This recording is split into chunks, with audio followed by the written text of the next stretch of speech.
जय श्री कृष्णा।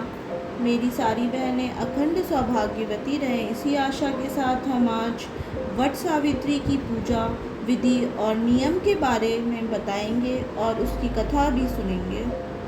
वट सावित्री व्रत केवल सुहागन महिलाएं अपने पति की लंबी आयु और सुखी वैवाहिक जीवन के लिए रखती हैं। अगर महिलाएं अपने पति का सुखी जीवन चाहती हैं तो इस व्रत पर पूजन के समय सावित्री से जुड़ी ये कथा अवश्य सुनें। हिंदू धर्म में वट सावित्री व्रत का बहुत महत्व है। ज्येष्ठ महीने की अमावस्या के दिन वट सावित्री व्रत रखा जाता है। इस व्रत को केवल सुहागन महिलाएं अपनी पति की लंबी आयु और सुखी जीवन के लिए रखती हैं। यदि महिलाएं पहली बार वट सावित्री व्रत रखने वाली हैं तो वट सावित्री व्रत का पूजा के दौरान एक कथा सुननी होती है। इस कथा को सुनने से पति की लंबी आयु का आशीर्वाद प्राप्त होता है। ज्येष्ठ महीने की अमावस्या पर 6 जून को वट सावित्री व्रत मनाया जा रहा है। वट सावित्री व्रत की यह पूजा विधि है। महिलाओं को वट सावित्री व्रत के दिन पूजा का संकल्प लें, फिर शुभ मुहूर्त में वट सावित्री व्रत की पूजा के लिए सामग्री एकत्रित करें। किसी बरगद के पेड़ के पास जाएं, पेड़ के नीचे ब्रह्मदेव, देवी सावित्री और सत्यवान की मूर्ति को स्थापित करें, फिर उनका जल से अभिषेक करें। उसके बाद ब्रह्मदेव, सत्यवान और सावित्री की पूजा करें। एक एक करके उनको पूजा सामग्री चढ़ाएं। फिर रक्षा सूत्र या कच्चा सूत लेकर उस बरगद के पेड़ की परिक्रमा 7 बार या 11 बार करते हुए उसमें लपेट दें। अब आप वट सावित्री व्रत की कथा सुनें, फिर ब्रह्मदेव, सावित्री और सत्यवान की आरती करें। वट सावित्री व्रत की कथा। स्कंद पुराण के अनुसार वट सावित्री व्रत की कथा देवी सावित्री के पतिव्रता धर्म के बारे में है।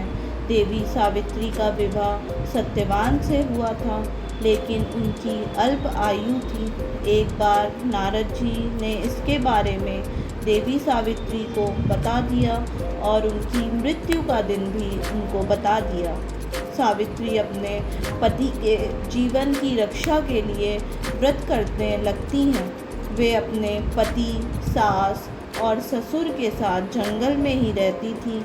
जिस दिन सत्यवान के प्राण निकलने वाले थे उस दिन वे जंगल में लकड़ी काटने के लिए गए थे, तो उनके साथ सावित्री भी गई थी। जिस दिन सत्यवान के प्राण जाने वाले थे उस दिन सत्यवान के सिर में तेज दर्द होने लगा और वे वहीं पर बरगद के पेड़ के नीचे लेट गए। देव सावित्री ने पति के सिर को गोद में रख लिया। कुछ समय में यमराज वहां आए और सत्यवान के प्राण हर कर लेके जाने लगे। उनके पीछे पीछे सावित्री भी चल दी। तब यमराज ने उनको समझाया कि सत्यवान अल्प आयु थे, इस वजह से उनका समय आ गया था। तुम वापस घर चली जाओ, पृथ्वी पर लौट जाओ। लेकिन सावित्री नहीं मानी। इस पर सावित्री ने कहा कि जहाँ मेरे पति जाएंगे वहाँ तक मैं भी जाऊंगी, यही सत्य है।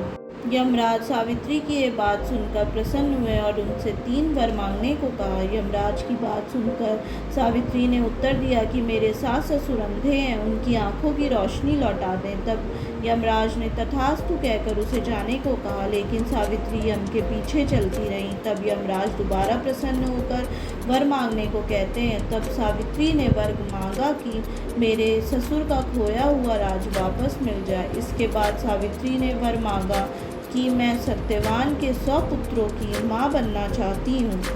सावित्री की पति भक्ति को देखकर यमराज अत्यंत प्रसन्न हुए और तथास्तु कहकर वरदान दे दिया। जिसके बाद सावित्री ने कहा कि मेरे पति के प्राण तो आप लेकर जा रहे हैं, तो आपके पुत्र प्राप्ति का वरदान कैसे प्राप्त होगा।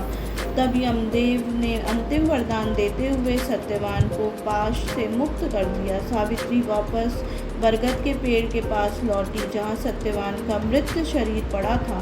कुछ देर बाद सत्यवान उठकर बैठ गया। उधर सत्यवान के माता पिता की आंखों की रोशनी आ गई, साथ ही उनका खोया हुआ राज भी उन्हें वापस मिल गया। इस अमावस्या तिथि के दिन यह घटना हुई थी और अपने पतिव्रता धर्म के लिए देवी सावित्री प्रसिद्ध हो गए। इसके बाद देवी सावित्री की पूजा की जाने लगी। वृक्ष में त्रिदेव का वास होता है।